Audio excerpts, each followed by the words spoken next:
Les spéciales de l'info sur Sensation.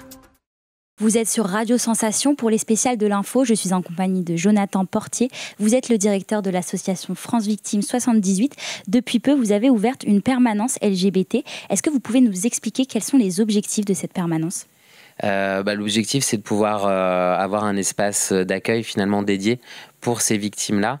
On s'est rendu compte en fait au niveau du département qu'il n'y avait pas forcément de lieu spécifique de prise en charge. Les associations spécialisées, elles sont plutôt centralisées, nationales, généralement à Paris.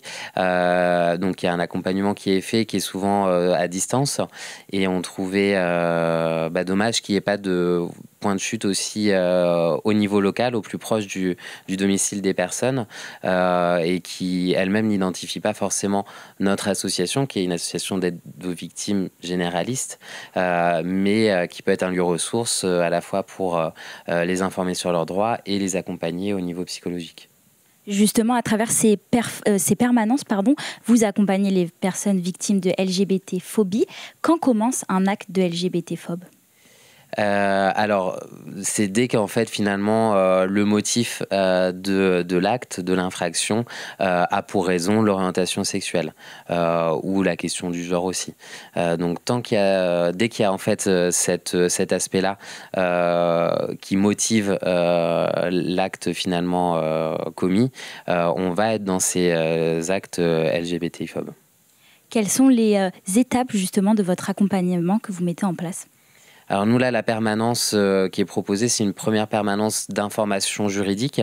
Donc elle se fait au sein de la maison de confiance et de protection des familles de la gendarmerie des Yvelines, qui nous permet, en étant présent sur place aussi, de pouvoir faciliter le dépôt de plainte si la personne souhaite le faire, ou alors le lien aussi avec les autorités au local, le commissariat ou la gendarmerie du lieu de résidence de la personne, pour s'assurer notamment de la bonne qualification des faits. Puisque ce qui est embêtant aussi dans cette thématique-là, c'est que c'est une circonstance aggravante qui n'est pas toujours indiquée au moment du dépôt de plainte et donc pas après retenue quand il y a un engagement de poursuite. Merci Jonathan Portier d'avoir répondu à nos questions.